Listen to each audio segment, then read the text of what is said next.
Bora. E, bom, vamos falar então a questão do Brasil, porque o Brasil não tem um prêmio Nobel. Cara, então, né? O Brasil é uma situação complicadíssima quando a gente fala de duas coisas muito importantes, né? Nesse tema aí, uma coisa é educação e a outra coisa é ciência. São coisas, vamos dizer assim, parecidas, porém completamente diferentes. Por isso que a gente tem o Ministério de Educação e o Ministério de Ciência e Tecnologia. Só que uma coisa não vive sem a outra. Não tem como eu ter ciência se eu não tenho uma base, uma galera que vem de uma base de boa educação. Então, é um problema que tem essas duas áreas aí para ser atacado, né? Então, a primeira coisa é essa.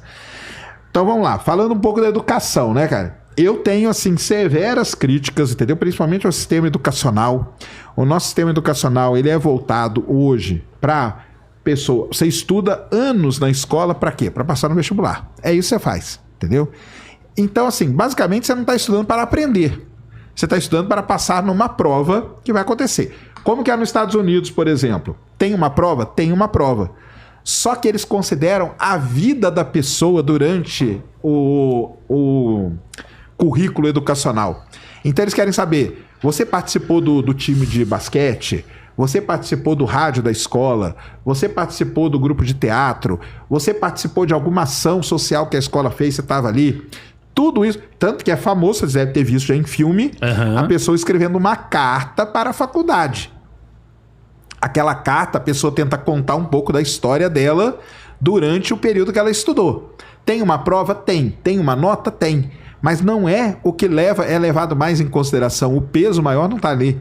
O peso maior está nesse currículo todo que a pessoa fez.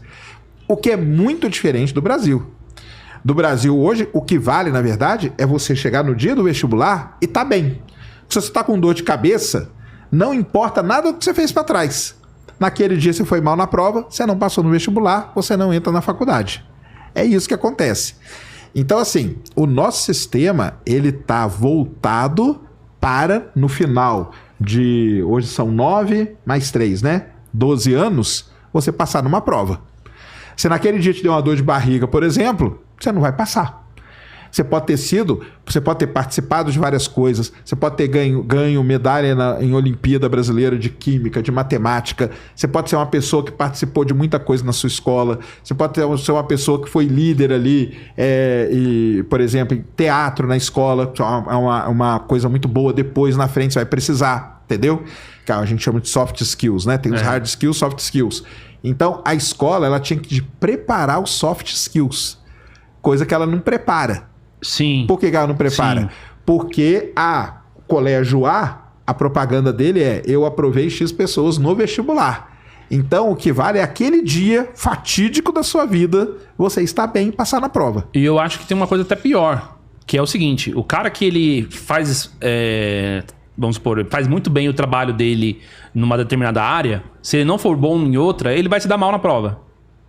Mas às vezes ele é um cara muito bom, ele é um cara que seria um profissional excelente no teatro, como você falou, na matemática, na geografia, na história, enfim, ele poderia ser muito bom em uma determinada área, mas se ele cagar na física, ou o contrário, se ele peca no português, no inglês e na história, e vai muito bem na física, na química e na biologia, acabou. Ele não vai passar. Ele vai ficar pra trás. Então, ainda eu acho que isso é pior ainda. Porque o cara que ele se prepara durante a vida, ele vai acumulando experiência, vai acumulando conhecimento, ele chega até preparado para a prova.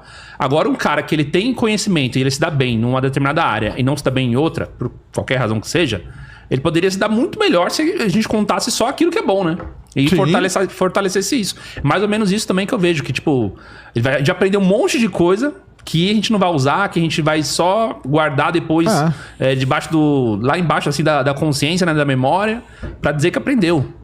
O Enem veio meio pra isso, né? Pra levar em consideração tudo. Mas também é uma prova, cara. É num dia ali. Se você tá mal naquele dia e vai mal na prova, acabou, entendeu? Aí, o que adiantou todos os anos que você estudou, tudo que você fez na sua escola? Você pode ter sido o melhor jogador, praticar um esporte na escola. Isso é super importante. Trabalho em equipe, é coisa que você vai usar depois num trabalho, entendeu?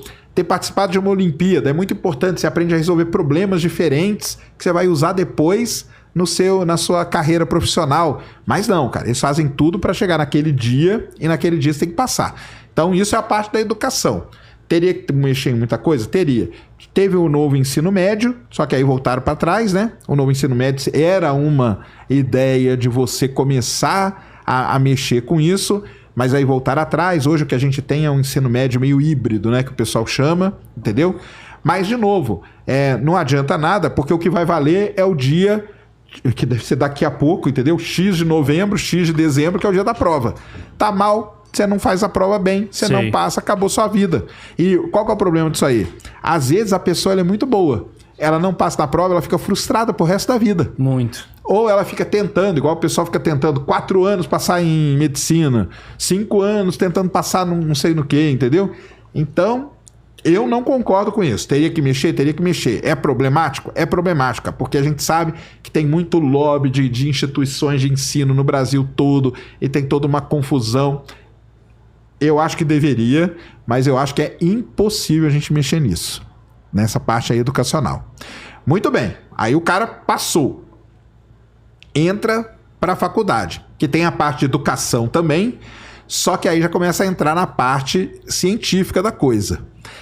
E aí a gente tem outros grandes problemas. Por exemplo, se você é da área de exatas hoje, a área de exatas, a matemática e a física que você aprende na escola, ela não serve para quando você entra na faculdade. Tanto que a gente mais observa hoje é o seguinte: a pessoa termina o ensino médio, tipo, o cara é o gênio da escola. Na hora que ele entra numa faculdade de física, de matemática ou de engenharia, ele toma 0 na primeira prova. Caramba. Entendeu? É 0 que ele vai tomar. Por quê? A escola, de novo, a escola te preparou para quê? Ela te preparou para a vida. Ela te preparou para você passar naquele dia. Só que esquece que depois a vida continua. Entendeu? Então, a gente vê isso muito. A evasão que tem, isso aí eu tô falando na área de exatas, que é a área que eu conheço. Eu já conversei com outras pessoas de áreas de biomédicas e tal, que falam que isso é um pouco menor. Mas dentro da área de exatas, que é a área que eu conheço, o abismo que tem entre o final do ensino médio e o início da faculdade é um negócio gigantesco. E isso vai frustrar. Eu tenho vários casos de pessoas que eram excelentes e que desistiram na primeira semana, ou na primeira semana não, aqui na USP é na Páscoa. Sexta-feira, a pessoa faz a primeira prova, vai embora e não volta. Entendeu? Por quê? Ela se frustra com aquilo ali. Mas isso daí não tem a ver com o que o 38 falou? Tipo assim, às vezes a universidade não é pra todo mundo. Não tô dizendo que você tem que rebaixar a pessoa pra dizer que a pessoa não tem capacidade pra universidade, etc. Mas que a pessoa pode aprender tantas coisas fora da universidade. Querendo ou não, hoje em dia a universidade condensa ali o número de cursos que a pessoa pode escolher e aonde ela pode ir pra ter alguma profissão, né? Não. Tem um pouco, sim, mas o problema para mim é outro, cara. O problema não é. O problema é que dentro da universidade, porque aí você vai ter o problema da parte da ciência dessa história toda. Vamos lá, o que acontece dentro da universidade hoje? O professor, ele não é professor. Ele é um cientista. Então, quem está dando aula de cálculo 1 hoje, num curso de engenharia, ele não é um professor de cálculo 1. Ele é um cara que ele é um cientista, ele pode ser um pesquisador da matemática e colocam ele para dar aquela aula ali. Esse cara não vai dar uma boa aula, cara. Ele não vai dar uma boa aula. Aliás, ele nem quer dar aquela aula. Porque ele quer... Por quê? Para quem não entende o que acontece dentro da universidade hoje. Para você manter o seu emprego, vamos dizer assim, dentro da universidade, você tem que publicar artigos científicos. É isso que conta dentro da universidade. É publicar artigo científico. Isso aí existe métrica, tem departamento que tem um quadro igual de empresa, entendeu? Quantos artigos o Júnior publicou? Ih, Júnior, esse mês... Aí chega na reunião de departamento, ei, Júnior, esse mês, hein, cara? Publicou só 2 artigos, hein? Caiu aqui sua meta. É meta, cara. É meta de artigo científico. Por quê? Porque se você tiver muito artigo científico, o MEC vai avaliar o seu curso bom, o seu curso tendo uma nota boa, ele vai ter mais bolsa. Tendo mais bolsa, ele tem mais dinheiro. Então, isso vira um ciclo, entendeu? Então, aí eu chego, Júnior, larga aí o artigo que você está fazendo, que é o que vai dar dinheiro, e vai lá dar aula de cálculo 1 para mim. Você não vai, cara. Você não vai querer dar aula. Ou você vai querer chegar lá e falar, galera, tá todo mundo... Eu já vi isso acontecer. Tá todo mundo repetido, cara. Vou repetir a sala inteira. Entendeu? É isso que acontece. Dentro da universidade hoje acontece isso. Por quê? O sistema que está rodando dentro da universidade também está errado, cara. Entendeu? Ele avalia, o cara, ele não entra como professor, ele entra como pesquisador, só que ele tem que dar aula. Ou ele entra como professor e tem que ser pesquisador. Ele entra como professor, mas o que vai manter o emprego dele não é o número de aulas que ele deu, não é a qualidade de aula que ele deu, é o número de artigos que ele publicou. Só que publicar artigo não é função de um cara para dar aula. Isso é um do cara que pesquisa. Estou pesquisando aqui a forma dessa lata. Ela é um cilindro, tal. Vou fazer medidas. Eu estou pesquisando. Agora vai lá dar aula de integral tripla. Isso é uma aula. Eu tenho que ensinar como calcula as coisas. Então essa é o grande problema hoje dentro da universidade. O problema todo é esse aí. Então a pessoa ela tem que publicar, porque quanto mais ela publicar, aquilo lá vai ser bom para o departamento vai ganhar uma nota boa, o curso vai ganhar uma nota boa, vai ter mais bolsa é mais dinheiro, e esse negócio vai se retroalimentando, e aí o que vai acontecendo com os alunos? Larga os alunos para lá, cara. Larga os alunos. Tanto que o cara que se dedica a aluno dentro das universidades hoje, porque a gente tem bons professores. E isso que é interessante. A gente tem um cara que ele é muito bom professor, mas ele não é um bom cientista. E a gente tem um cara que é um muito bom cientista, mas ele não tem didática para ensinar. São coisas diferentes. São coisas diferentes, entendeu? Você ser pesquisador é uma coisa, você ser professor é outra. Então, o que teria que fazer? Teria que ter as duas áreas dentro da universidade.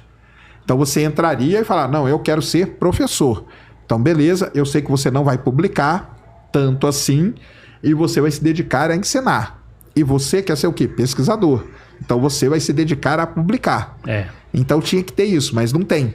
E aí o cara fica sobrecarregado, o cara está preocupado no artigo que ele está publicando, ou ele está preocupado no projeto de pesquisa que ele está escrevendo, porque sem projeto de pesquisa ele não tem dinheiro, sem dinheiro o departamento perde nota, sem nota não tem... Entendeu? Que vira um ciclo esse negócio, fica um ciclo vicioso nisso.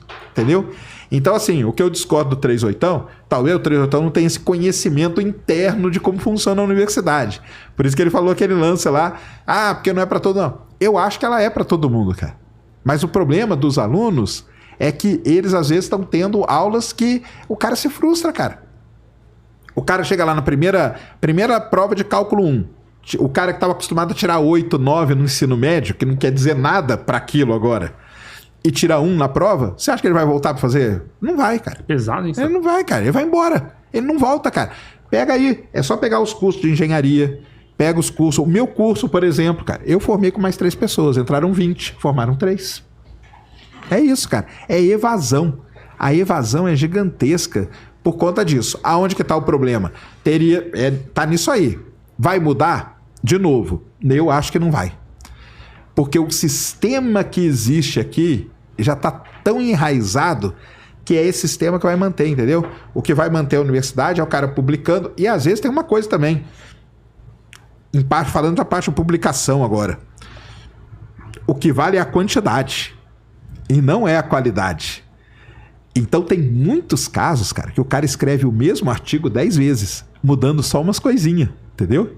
Ele dá um Ctrl+C, Ctrl+V no artigo inteiro, muda uma coisa e joga isso para uma revista, joga isso para outra, joga isso para outra, joga isso para outra e vai jogando. Porque o que importa no final do dia é lá, você publicou quantos artigos? 45 no mês. Caramba, cara, excelente. Tá na meta, entendeu? Agora, qual é a qualidade disso? Por isso, de novo, não vou falar que os Estados Unidos é o melhor de todos, não, mas eles têm um modelo diferente. O que vale é muito... Não, é que o nosso é muito ruim mesmo, né? É que o nosso é muito ruim. Se você comparar com qualquer outro, é melhor. Nossa. Nós vamos pegar dos Estados Unidos, que é um que eu conheço um pouco melhor. Nos Estados Unidos, o que conta muito não é a quantidade, mas é a citação. E aí você dá uma relevância para o artigo. Sim. Citação é quantas vezes o seu trabalho foi citado em outros trabalhos. Se ele foi citado muito, quer dizer que ele é um trabalho excelente. Sim, eu descobri isso porque eu vi que o Jordan Peterson já tinha sido citado... Antes dele ser famoso... escrever livro de autoajuda e etc, 12 regras pra vida, não sei o que lá. Sim. Ele já tinha sido citado 1000 vezes em Harvard. É isso. Então, citação, o americano, ele conta como citação. Isso é a coisa... Se você entrar em qualquer... Se você entrar na Nature agora, na Science, e pegar um artigo, você vai ter lá citation, que é quantas vezes aquele artigo foi citado. Por exemplo, o Einstein, cara. Quantos artigos o Einstein escreveu? 4.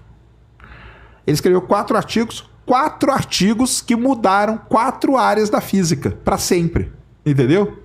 Então, essa é a discussão que tem. Você precisa publicar 400 artigos, cara? Não precisa. Se você publicar um que seja o artigo mais relevante dentro daquela área, isso que é importante. É o seu artigo que todo mundo que estuda aquilo vai citar. Pô, tô citando aqui o cara, ele... Pô, isso aqui é isso mesmo. Foi um cara que mudou aquilo ali, então eu vou citar ele muito. Só que aqui não é. Aqui a gente conta por quantidade. O pessoal tá querendo mudar isso? Tá querendo mudar isso. Só que é um negócio que tá muito enraizado já. Então, engessou o negócio. Engessou. E aí a gente tem problema geracional também. Tem uma geração, por exemplo, eu estudei, meu professor me ferrava. Meu professor queria que todo mundo se reprovasse. Se eu virar professor, o que eu vou querer fazer?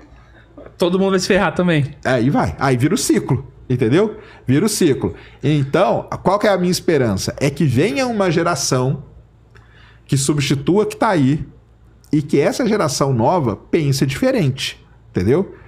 E vamos tentar, vamos mexer aqui. Não, você é bom de dar aula. Então vamos fazer o seguinte, cara, você preocupa em dar aula, eu sou bom em pesquisar. Eu preocupo em pesquisar. Eu faço o artigo, eu coloco o seu nome, para você não ser penalizado. Entendeu?